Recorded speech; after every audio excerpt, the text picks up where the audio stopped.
Caracol Sostenible. Gabriel de las Casas. Gustavo Yepes.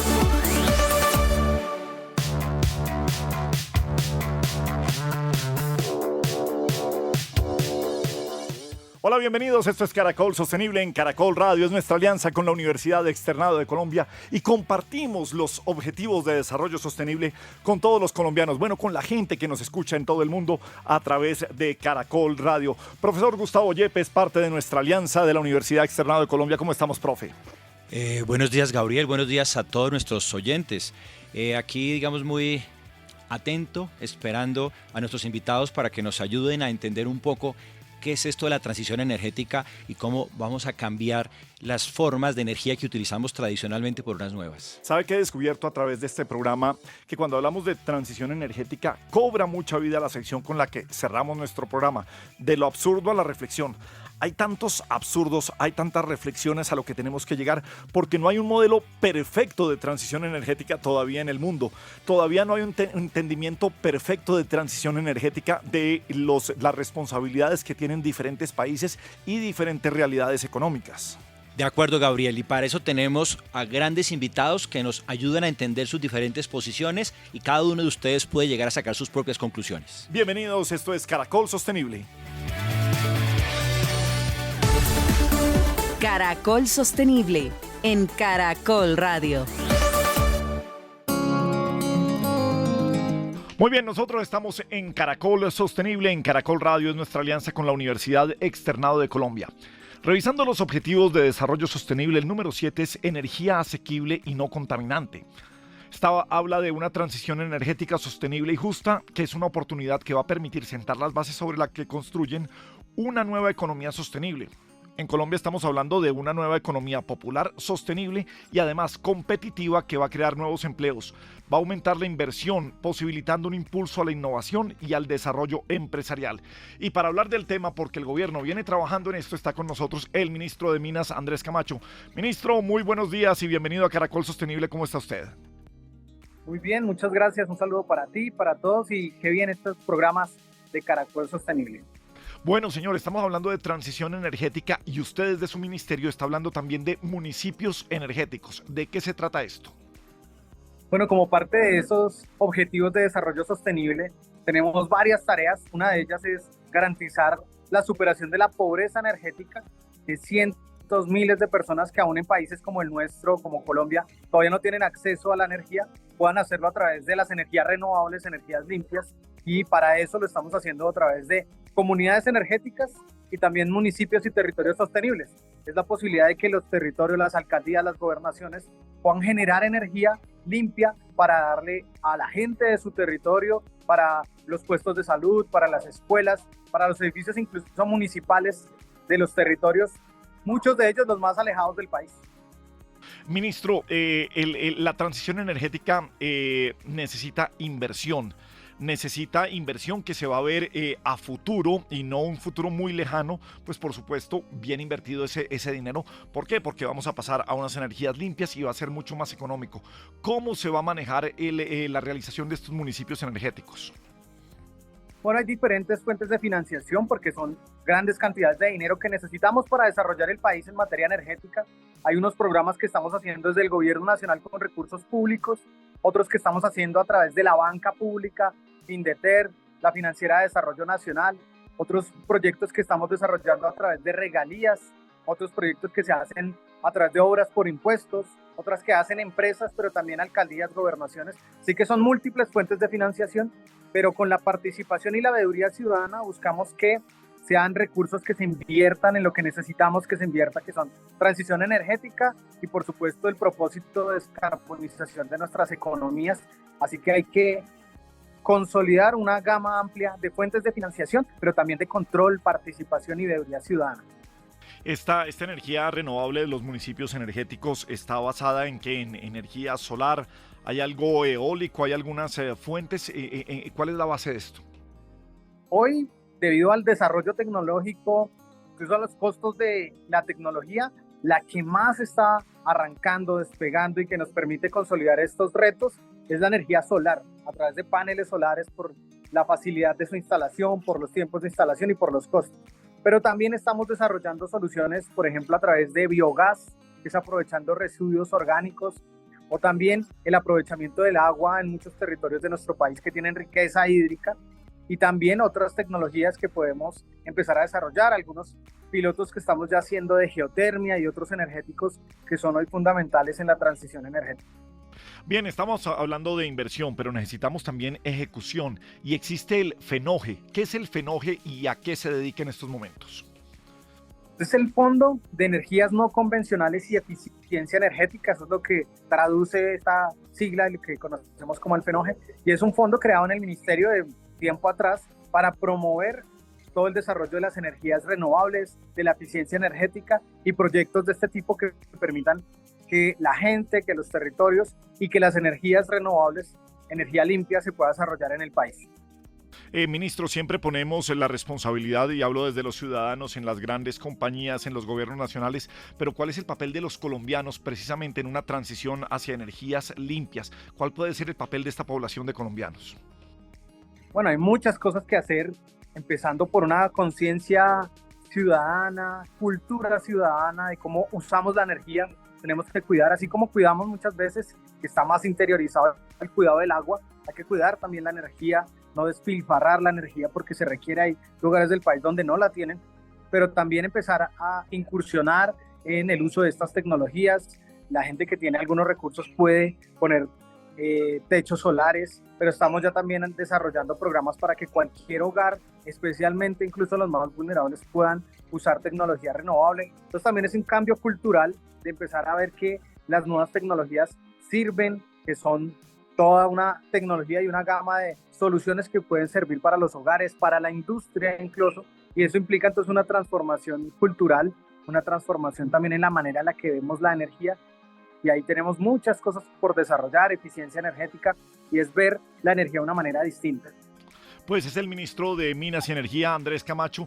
Ministro, pues nada, finalmente quedan abiertas las puertas de Caracol Sostenible para explicar estas iniciativas, para que hablemos de sostenibilidad y para acompañar planes del gobierno nacional siempre en esta ruta. Mil gracias por acompañarnos y bienvenido siempre. Muchísimas gracias a Caracol Sostenible y por supuesto ahí a disposición de contarles muchas cosas que estamos haciendo importantes para Colombia y para nuestra sociedad y el medio ambiente en nuestro país.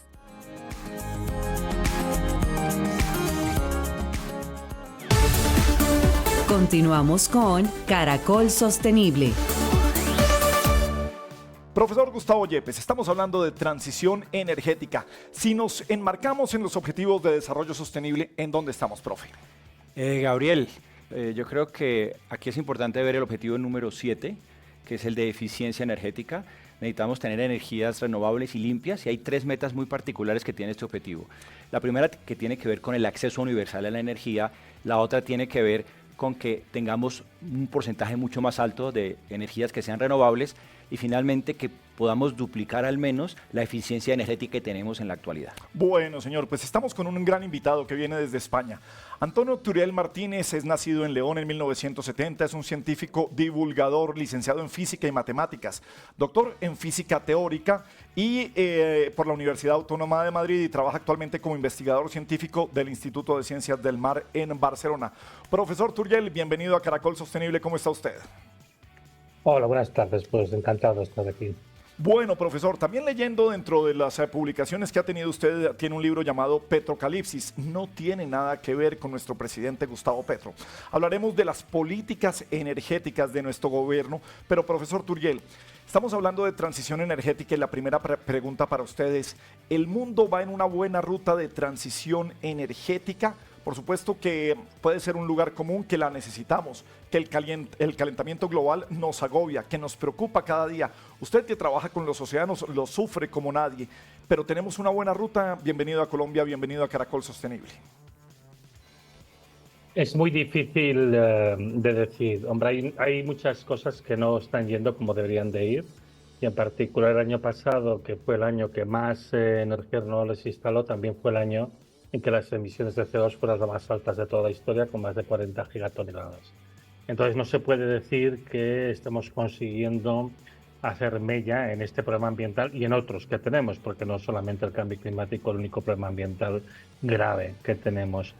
Entonces, yo creo que no estamos yendo por la mejor ruta posible, más que ninguna otra cosa, porque si no hay un descenso de las emisiones de CO2, sabemos que esto garantiza un desequilibrio climático de gran magnitud y de momento no hemos sido capaces de revertir esta tendencia. Doctor Turiel, ¿cuál cree usted entonces que sería el camino que tendríamos que recorrer para comenzar a ver cómo resolvemos nuestros problemas energéticos? Sabemos que para el 2040 vamos a necesitar más o menos el 30% de la energía más que tenemos en la actualidad. Eso significa que necesitaremos muchísimos, digamos, más recursos porque cada vez más personas utilizan este tipo de energía. Estaba viendo unos datos muy llamativos, Gabriel, que decían que cada vez que hacemos una consulta para el ChatGPT, con 5 preguntas estamos gastando medio litro de agua y una bombilla prendida cada 15 minutos. Y eso está aumentando. Entonces, ¿cuál sería la solución a esta actividad tan importante? Bueno, yo tengo una discrepancia muy fuerte con estas previsiones macroeconómicas que se hacen sobre el crecimiento del consumo de energía, porque básicamente se hace la presunción de que vamos a mantener un sistema económico como el actual, que es un sistema netamente inflacionario, porque la economía tiene que crecer y esto implica necesariamente que tiene que crecer el consumo de energía. Yo creo que esto simplemente es absurdo, no es posible en un planeta finito crecer para siempre y además justamente una parte importante del trabajo que yo he desarrollado los últimos años lo que muestra es que no es viable, no es posible continuar en esta senda de crecimiento del consumo de energía y del consumo de materiales, para empezar por la escasez de los mismos, porque hay una disponibilidad finita, pero sobre todo el ritmo de extracción va cayendo y esto ya lo estamos observando, ustedes también lo observan en Colombia, en algunos yacimientos y demás, pues en general el conjunto del mundo, incluso aunque no nos importara el problema del cambio climático, los combustibles fósiles ya están muy cercanos a su fase de declive asociado al agotamiento geológico, que es un proceso muy largo, pero que cada vez se va extrayendo menos. Y aparte, bueno, pues porque no hay base material suficiente para hacer todo lo que se pretende. Entonces, ya de entrada discrepo profundamente con esta idea de que vaya a haber un incremento del consumo de energía masivo a nivel del planeta. Esto no es físicamente imposible ya de entrada. Y yo lo que sí que creo que hay que hacer, obviamente, y esto usted lo ha dicho justo cuando hemos empezado el programa, y yo creo que la clave está en la mejora de la eficiencia. O sea, yo creo que la clave está en hacer mejor con menos, cosa que además técnicamente es perfectamente posible. Lo que sucede es que esto implica unas transformaciones económicas de mucho calado y produce mucho vértigo, da mucho miedo porque la gente pues tiene miedo de que esto afecte gravemente a la economía, porque evidentemente va a afectar a la economía y hay que buscar la manera de hacerlo de tal manera que no perjudique pues el bienestar en general de la gente y que además de oportunidad, de desarrollo para los países que todavía tienen un potencial, una necesidad y un derecho a desarrollarse más que, por ejemplo, los países europeos o Estados Unidos. Escuchando algunas charlas del profesor Turiel, me he encontrado que, curiosamente, las grandes marchas que tenemos frente al calentamiento global, frente a una transición energética, pues las asociamos un poco a veces a movimiento de izquierda. Y dice el profesor Turiel que, curiosamente, esto está generando más capitalismo. Y en esa transición energética lo que hay es también grandes monstruos de hoy de la energía que quieren seguir con un negocio más adelante. No sé si me corrige o me ayuda a desarrollar un poco más la idea, profesor. Bueno, esto es exactamente lo que se está viendo aquí en Europa y que además también está teniendo ramificaciones en toda Latinoamérica. Por ejemplo, hay muchas empresas españolas del sector energético que están haciendo grandes inversiones en toda Latinoamérica, pues Iberdrola, Endesa, etcétera, Repsol mismo, o sea, grandes empresas que se están mudando hacia sistemas de producción de energía renovable, pero que pretenden mantener el mismo modelo pues extractivista, con gran consumo de recursos, gran consumo de energía y demás, que tenían anteriormente, utilizando unos recursos que por sus características pues no son tan idóneos para lo que se hacía anteriormente. Es decir, la energía renovable es muy diferente a la energía fósil.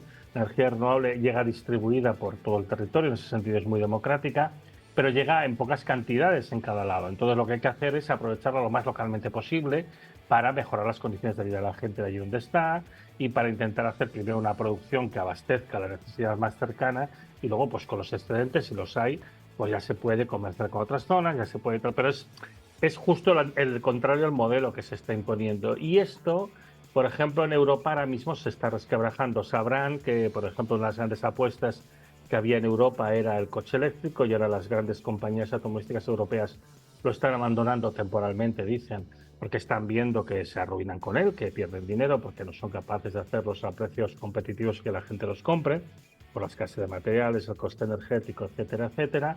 Y luego, bueno, pues otro problema que ahora mismo es bastante dramático es la situación económica de las compañías que fabrican aerogeneradores, que están teniendo problemas muy graves técnicos porque la frontera ha sido hacerlos cada vez más grandes y pues no se ha hecho pues la necesaria curva de aprendizaje, la necesaria mejora continuada.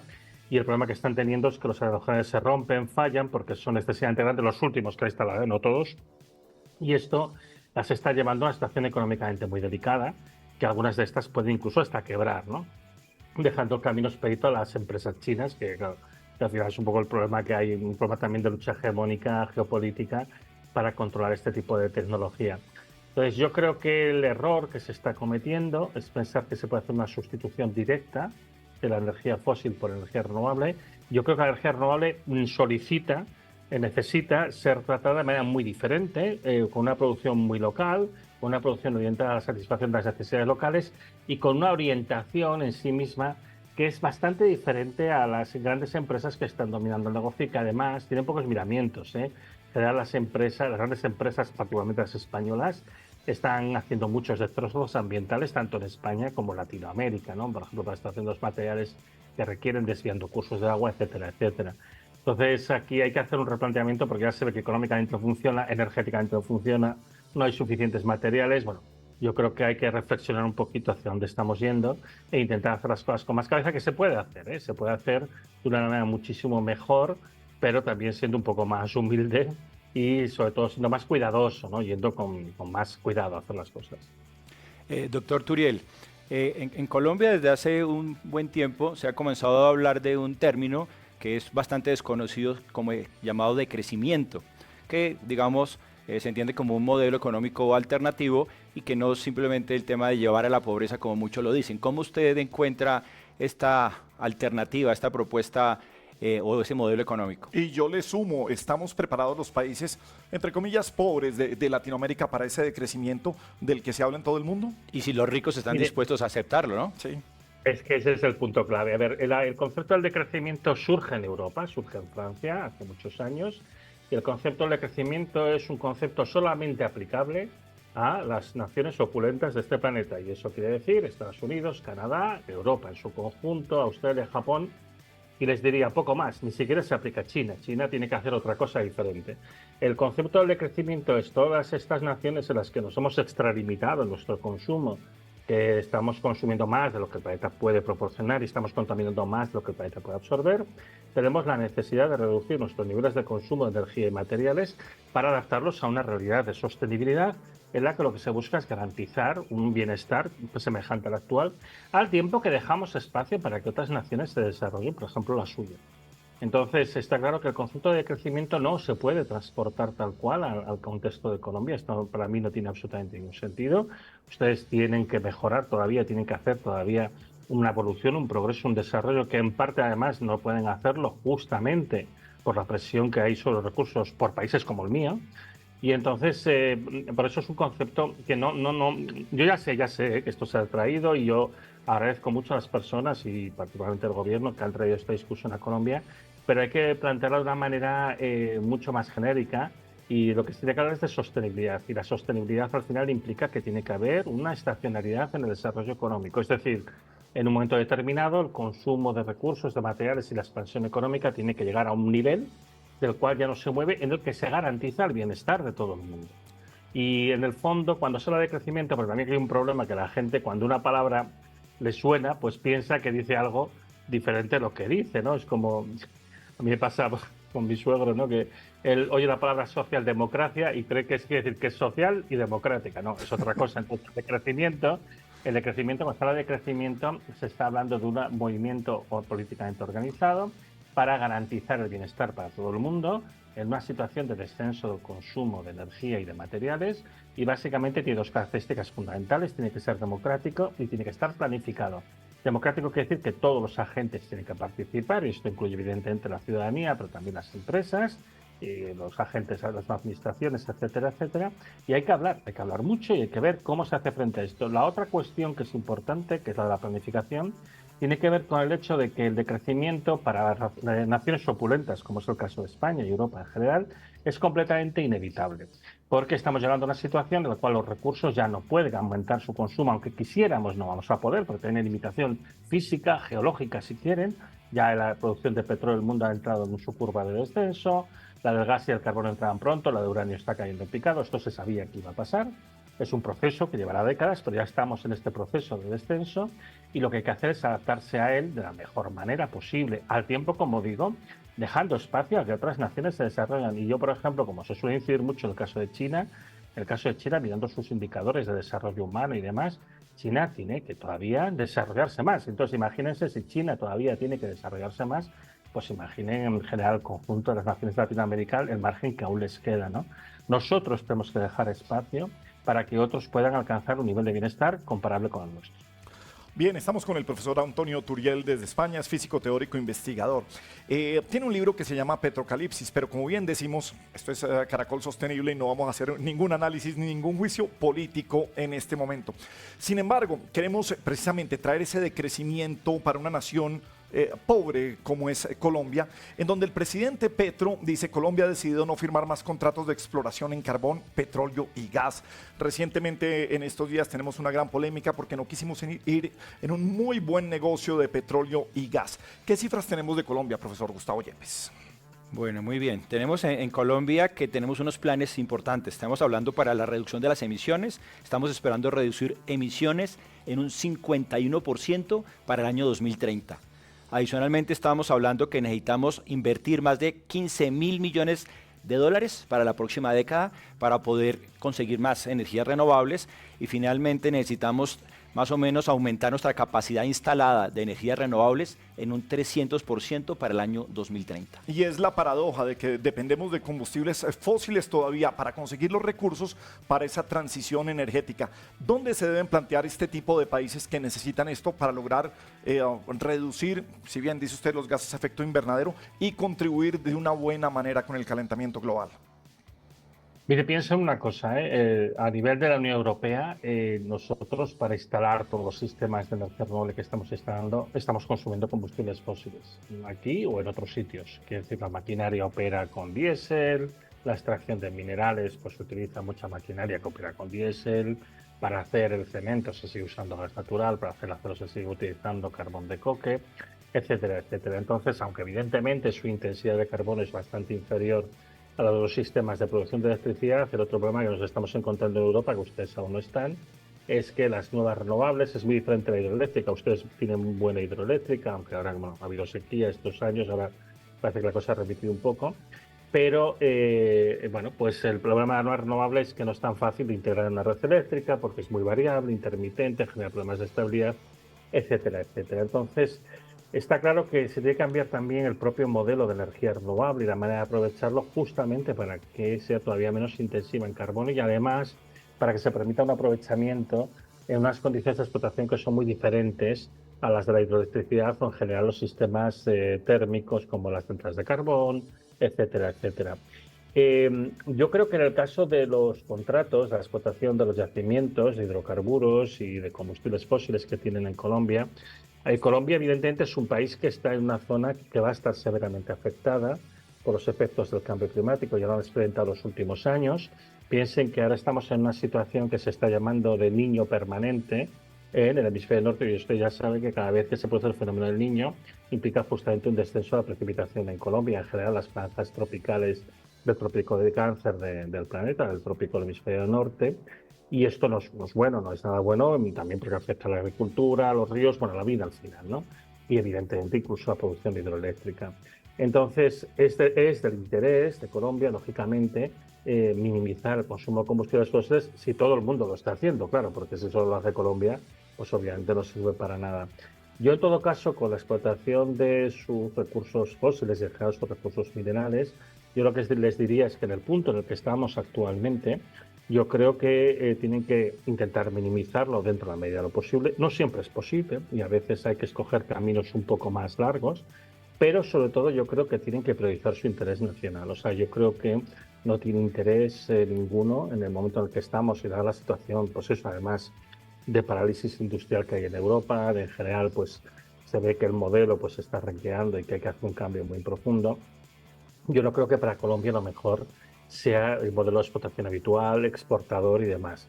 Tiene que haber cierta exportación, seguramente es inevitable, pero yo creo que ustedes lo que tienen que hacer es priorizar los proyectos de desarrollo nacional y sobre todo aquellas cosas que les permitan a ustedes estar en una mejor situación de cara al futuro y además en previsión de los problemas que les va a causar, en el caso concreto de la idiosincrasia colombiana, en su país el cambio climático, ¿no? Entonces, es muy complicado decir, esto no es una cosa que se puede improvisar en un programa de radio, esto hay que pensarlo muy bien, hay que valorar todas las variables y demás, pero yo en general les diría que el énfasis se tiene que poner, sí, en una disminución del consumo, sin duda, de combustibles fósiles, pero sobre todo en que lo que se consuma sirva para el desarrollo nacional de Colombia, que en este momento debería ser la absoluta prioridad porque el concepto que hemos tenido de mercado internacional de hidrocarburos y de combustibles fósiles, etcétera, pues yo creo que está entrando en entredicho, sobre todo porque no se va a poder mantener al nivel que ha estado en las últimas décadas y porque evidentemente pues otras naciones van a tener que hacer un cambio muy importante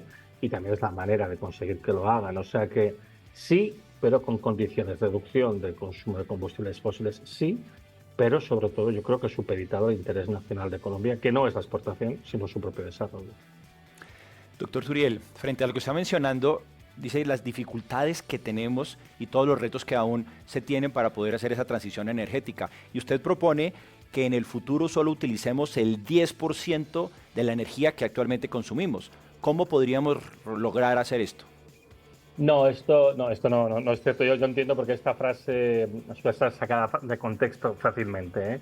No, yo lo que he comentado más de una ocasión, porque hay estudios científicos al respecto, es que se puede mantener un nivel de vida en Europa, por ejemplo, el caso concreto de España, porque yo he hablado del caso concreto de España, con un consumo de energía que sería y de materiales que sería aproximadamente el 10% del consumo de energía y materiales de España, que no es el de Colombia. Entonces, en España ahora mismo el consumo de energía per cápita representa una potencia media de aproximadamente unos 4.200 vatios.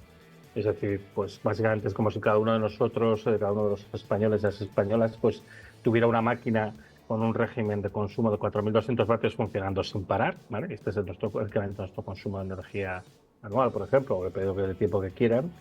Y lo que hay estudios que muestran que se puede conseguir pues mantener un nivel de vida muy semejante al que tenemos ahora mismo en España, que yo creo que no está mal, con un consumo que estaría entre, dependiendo de qué ajustes se hagan, entre unos 300 y unos 450 vatios, que es aproximadamente la décima parte.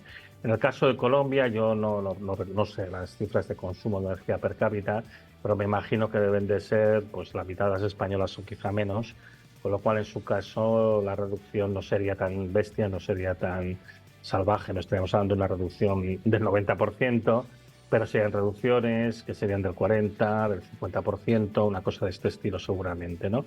El punto clave está en el cómo, ¿no? Entonces, ¿cómo se hace esto? Bueno, piensen unos datos para que vean en realidad cómo de ineficiente es el sistema energético global. El 40% de todo el petróleo que se consume hoy en día en el mundo se utiliza para mover de un lado a otro, sobre todo en barcos, petróleo, carbón y gas. Entonces, el día que de repente no utilizas ni petróleo ni carbón de gas, te das cuenta de que tampoco necesitabas tanto petróleo, pero el 40% se usaba para eso, para mover aquello, ¿no? El 30% de los alimentos que se producen en el mundo se van a la basura a pesar de estar en buenas condiciones, simplemente por razones de mercado. Hay un problema de abastecimiento de alimentos mundial, pero al final te das cuenta que el problema no está tanto en la producción como en la distribución, ¿no? En el sector textil, por ejemplo, en España es increíble, cada habitante de España consume 20 kilos de ropa al año, que esto es una auténtica brutalidad y que además esto genera situaciones como, bueno, pues por toda esta moda rápida y demás, que se generan auténticos vertederos, como los que hay en el desierto de Atacama, en Chile, de ropa que ni siquiera llegó a ser desenvuelta, ¿no? Y está ahí tirada en medio del desierto, ¿no? Bueno, todo este tipo de anomalías, de salvajadas, son cosas que se tienen que corregir y se tienen que corregir básicamente haciendo las cosas de la manera más eficiente. Es lo que usted ha dicho al principio, lo que el profesor Yepes ha dicho al principio del programa, es una mejora de eficiencia. O sea, nuestro sistema es increíblemente ineficiente. Y en el caso concreto de España, por ejemplo, que es un país que tiene casi 50 millones de habitantes, unos 48 millones de habitantes, y que tiene 26 millones de coches en activo, de vehículos individuales en activo, bueno, pues simplemente el hecho de obligar a que los coches circulen como mínimo con 2 personas en vez de una, como muchas veces sucede, ya te comporta un consumo, un aumento, una disminución del consumo de petróleo, que fácilmente se va a mover entre el 10 y el 20% del consumo total de petróleo de España. Esto nos da una medida de la ineficiencia del modelo español en particular y el europeo, ¿no? Entonces, sí, hay muchas actuaciones de este estilo que permitirían reducir drásticamente el consumo.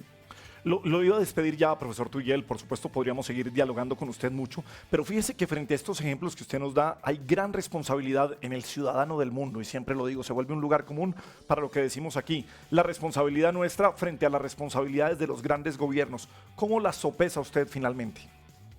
Mire, yo creo que las acciones individuales son importantes en el sentido de que también te van a ayudar a mejorar tu economía personal y demás, pero al final son acciones más bien colectivas, son acciones de carácter político, porque yo creo que se tiene que hacer un fomento de políticas públicas que ayuden justamente a mejorar el consumo. Por ejemplo, en España el consumo de plásticos es disparatado y genera muchos problemas ambientales y evidentemente de consumo de petróleo también. Entonces yo creo que el fomento de políticas adecuadas públicas es fundamental. Piensen, sin embargo, que todas estas medidas que decimos que pueden parecer sencillas, todas ellas tienen un coste económico porque implican una disminución de la actividad económica.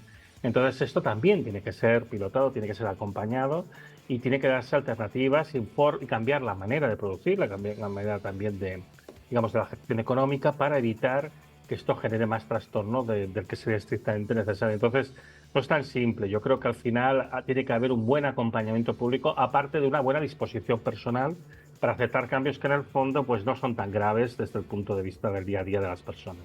Pues profesor Antonio Turiel, gran charla desde España la que hemos tenido hoy, y pretendemos desde Caracol Sostenible, con charlas como la suya, con entrevistas, pues dar un poco de ejemplo, poner algunos datos para evitar esas mismas salvajadas de las que estábamos hablando, con las que tratamos este planeta con el que estamos. Su comentario final, profesor. Pues Gabriel, quedo gratamente sorprendido pues, por toda la información que el doctor Turiel nos trae, pero sobre todo la invitación a que trabajemos de manera colectiva. Digamos, muy bien que los consumidores lo puedan hacer, pero necesitamos el compromiso de las empresas y también del gobierno para que entre todos podamos hacer un cambio significativo a estos nuevos retos que tiene el mundo. Antonio Turiel, hasta siempre y bienvenido a Caracol Sostenible en Colombia. Muchas gracias.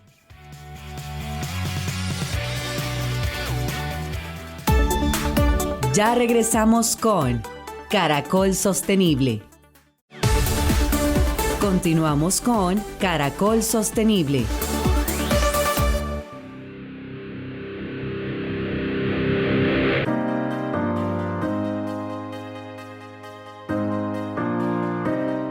Muy bien, seguimos en Caracol Sostenible y seguimos, por supuesto, impulsando y dando a conocer qué ha pasado con la ley de plásticos de un solo uso en Colombia, que como hemos comentado y como conocen lo tenemos en 2 etapas, una que comenzó este año y otra que continúa en el año 2030. María Verónica Arias es abogada ambiental, catedrática de la Universidad de San Francisco de Quito, exsecretaria de Ambiente de Quito, consejera del Comité Estratégico de Infraestructura, y queremos ver qué ha pasado con la ley de plásticos de un solo uso en Ecuador. María Verónica, bienvenida a Colombia, bienvenida a Caracol Radio, ¿cómo estás? Bueno, muchas gracias, un placer estar aquí en este espacio. Efectivamente, el Ecuador cuenta con una legislación de disminución de plásticos desde el 2020 y otra que habla de la economía circular desde el 2021.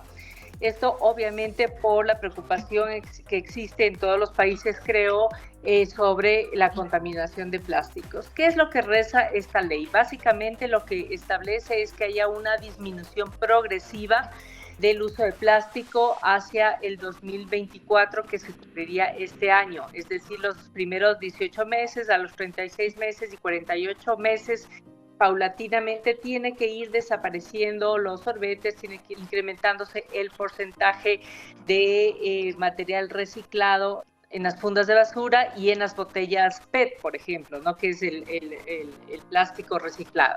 Entonces, ese porcentaje debería tener un 30% ya para este año, para diciembre de este año, y obviamente eso tiene que controlarse, y tiene que controlarse a través del Ministerio de la Producción, del Ministerio de Ambiente, No vemos todavía un mayor incremento en esos porcentajes, no hay evidencia de que se esté cumpliendo la normativa, y eso por supuesto nos lleva a estar un poquito preocupados en ese sentido, porque el porcentaje de reciclado debería estar ya en aumento ascendente y no descendente en ese sentido, ¿no? Y por otro lado también, con la legislación que tenemos de economía circular del 2021, establece la responsabilidad extendida del productor, y eso significa que debería el productor, aquellas botellas que pone en el mercado, pues saber en su cadena de producción a dónde va a parar, y no se quede en los parques, en las plazas públicas, en los manglares, en los esteros, en los ríos, en los océanos,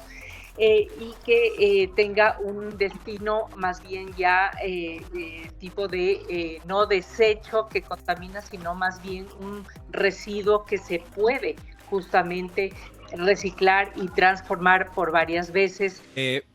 María Verónica, pero nos gustaría, ya que tenemos ya entre 4 y 3 años de experiencia con la ley, ¿cuál es el balance que tú le das a estos resultados? Nos falta mucho, nos falta muchísimo. Yo creo que necesitamos meter acelerador en este sentido. Creo que tenemos los problemas del país que nos agobian, nos ha dejado de ver, no nos ha permitido ver este tipo de cosas que también son agobiantes.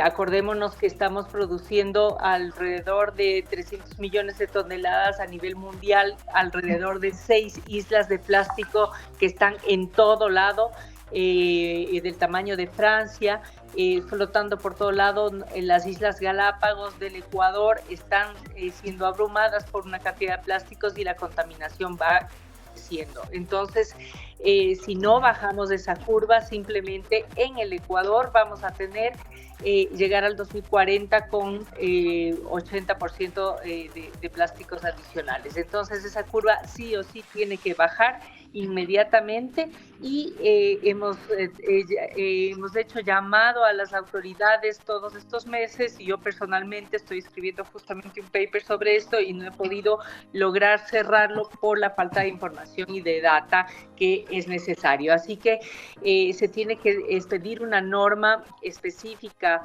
técnica, de la lista prioritaria para incluir el tema de plásticos ahí, y sentar a la mesa a trabajar a las alianzas público-privadas, el gobierno nacional, el gobierno local, justamente para generar este tipo de agrupaciones y alianzas para solventar este problema y aprovechar aquellos residuos que son aprovechables y reciclados.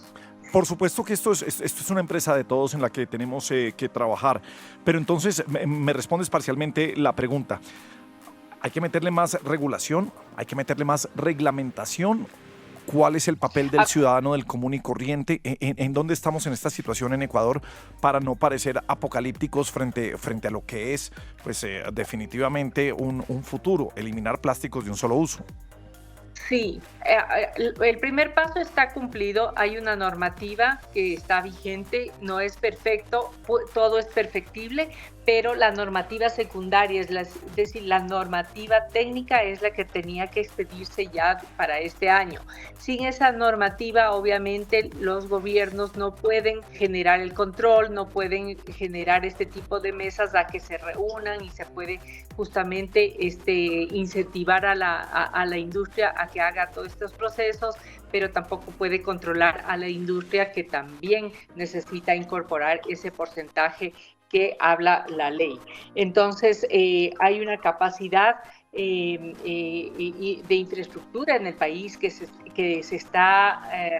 está siendo subutilizada, porque sí podemos transformar, y sí podemos trabajar en un proceso de reciclaje mucho más ambicioso, pero las condiciones tiene que establecerlas el Estado. A diferencia, por ejemplo, de Colombia, ¿no? Que la capacidad y la normativa y toda la realidad la promovió el sector privado en consenso, un poco diferente se hizo en el Ecuador, donde justamente pues hay una imposición de una regulación del Estado más que generar una propia demanda. Pues Gabriel, entonces oyendo a María Verónica y lo que hemos estado trabajando en los programas pasados, estamos viendo que la ley por sí misma pues no es una alternativa, digamos es un paso que puede ayudar, pero necesitamos entonces el esfuerzo y el compromiso pues de la industria y también de las personas para tratar de reducir ese problema tan grave y los datos que nos muestra María Verónica pues nos invitan a que el esfuerzo pues se duplique, se redoble. Bueno, pues ahí está. Pues gracias a María Verónica Arias, esta abogada ambiental, catedrática, exsecretaria de Ambiente de Quito, por estar esta mañana en Caracol Sostenible y compartirnos qué pasa precisamente frente a la regulación del plástico de un solo uso en Ecuador. Un abrazo y mil gracias por acompañarnos. Un abrazo, gracias también. Caracol Sostenible en Caracol Radio.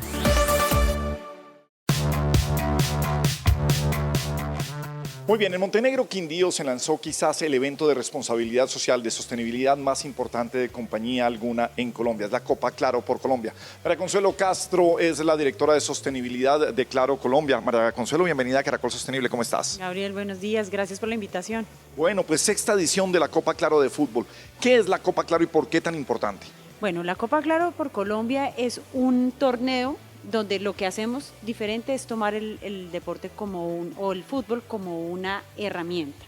Aquí no estamos buscando, no es un semillero de deportistas, aquí lo que estamos es buscando darle a los niños, niñas y adolescentes de las comunidades vulnerables de nuestro país herramientas en habilidades para la vida, en valores, en resolución pacífica de conflictos, en prevenir el consumo de sustancias psicoactivas o alcohol, para que puedan mejorar sus rendimientos educativos y, por supuesto, tener unas mejores oportunidades a futuro. Cuando estamos hablando de objetivos de desarrollo sostenible, estamos hablando de eliminar la pobreza, estamos hablando de inclusión, estamos llevando el deporte como una vía para salir adelante, para ser más prósperos. Así es, y esos son unos de los objetivos a los cuales nosotros les estamos apuntando desde Claro, de los objetivos de desarrollo sostenible, la educación, la equidad de género, el poder resolver esos problemas de pobreza que hay en nuestro país y en el resto del mundo, y poder generar oportunidades también frente al ambiente, porque aquí también estamos hablando de cómo ser responsables con el medio ambiente y cómo reducir nuestra huella de carbono en todo lo que hacemos. Tuvieron ustedes desde Claro como grandes patrocinadores del Comité Olímpico Colombiano un gran embajador que lo tengo por aquí, lo llamo un momentico porque sigue atareado.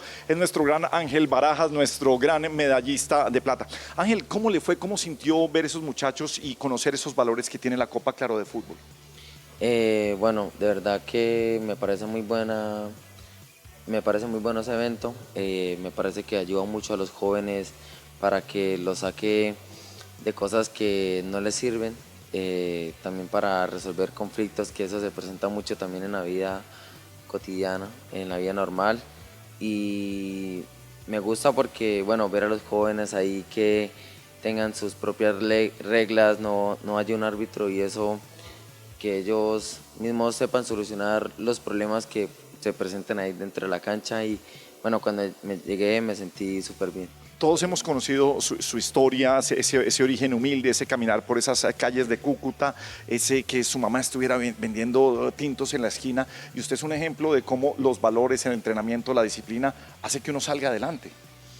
Sí, señor, de verdad que con eso sí estoy muy agradecido con el profe Jairo por inculcarme esa disciplina. No, por más talento que haya, la disciplina es supremamente importante en el deporte, y también va a ayudar también en la vida personal de uno. Bueno, María Consuelo, usted bien lo decía, no se trata de que salgan jugadores profesionales de la Copa Claro de fútbol, sino que salgan mejores personas de esa Copa Claro. Así es, y pues esto es un ejemplo, oír a Ángel, esa disciplina, ayer que tú comentabas ahora, lo que es Ángel como ser humano, y eso es lo que buscamos, que sean personas íntegras, que tengan valores, que piensen en los demás, que trabajen en equipo, y eso es lo que estamos buscando con la Copa Claro por Colombia. ¿Cuántos niños y niñas en Colombia han sido afectados, y afectados de buena manera, con la Copa Claro por Colombia en estas 6 ediciones que tenemos? Impactados, estamos hablando más o menos de 16.000 niños y niñas y adolescentes. Bueno, pues Ángel, su mensaje para esos jóvenes que nos están escuchando, precisamente para que a través del deporte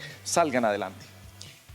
Bueno, que hagan deporte, que eso les va a ayudar mucho y les va a cambiar sus vidas, que sean muy disciplinados, muy resilientes, porque hay veces las cosas no salen como uno las espera, pero esos son aprendizajes que da la vida, pienso yo, para que más adelante no suceda eso. Detrás de una medalla hay muchas caídas. Sí, yo creo que es muchas caídas para lo poco que he ganado, pero bueno, de eso se trata el deporte y también de los errores se aprende algo. De eso se trata la vida, muchas caídas para lo poco que hemos ganado. María Consuelo Castro, mil gracias por estar en Caracol Sostenible. Gracias por la invitación y por acompañarnos ustedes también en la inauguración de la Copa Claro por Colombia. Y siempre orgullosos de este gran atleta colombiano, Ángel Barajas.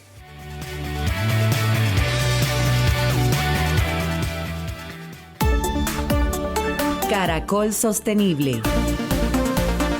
De lo absurdo a la reflexión. Bueno, profe, interesante, me gusta mucho este programa de transición energética. De lo absurdo a la reflexión, como le decía comenzando, podemos tener muchos absurdos, pero reflexiones muchas también. Gabriel, efectivamente tenemos también en este caso alguna paradoja que se nos presenta y aquí creo que, digamos, es fácil identificarlas. Pero hay una que es muy interesante que tiene que ver con la tensión que hay entre la equidad y la transición energética. Básicamente porque mientras invertimos billones de dólares en la transición energética, muchas comunidades marginadas siguen sin acceso a servicios energéticos básicos. Les voy a dar algunas cifras como para que entiendan de qué estamos hablando. Hay un informe de los señores de Bloomberg que nos están mostrando que hay una inversión global en energías renovables que está superando los 380.000 millones de dólares en el año 2021. Se estima que la transición energética requerirá inversiones de 130 billones de dólares para los próximos 30 años, más o menos unos 4 billones de dólares al año. Adicionalmente, esto incluye pues, inversiones en infraestructura y tecnología pues, que son importantes. Sin embargo, en la actualidad tenemos unas cifras que son todavía asombrosas. 780 millones de personas aún no tienen acceso a electricidad. Eso es un dato importante. Más de 2.600 millones de personas no tienen acceso a métodos de cocina limpios. Siguen cocinando con leña, con carbón.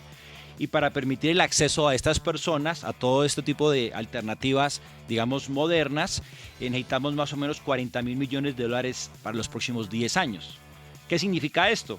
Que estas cifras nos muestran pues con claridad que mientras invierten billones de dólares en transición energética global, solo una pequeña fracción de esta cantidad sería suficiente para garantizar el acceso universal a la electricidad.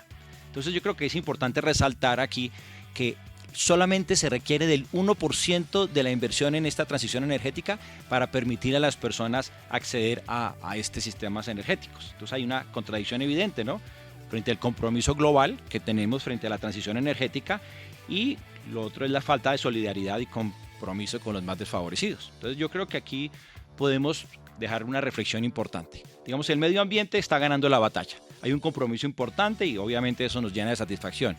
Pero yo creo que es importante también destacar que los más pobres siguen siendo invisibles y todos tenemos aquí una deuda con ellos. Pues es el profesor Gustavo Yepes, soy Gabriel de las Casas y ustedes sigan en Caracol.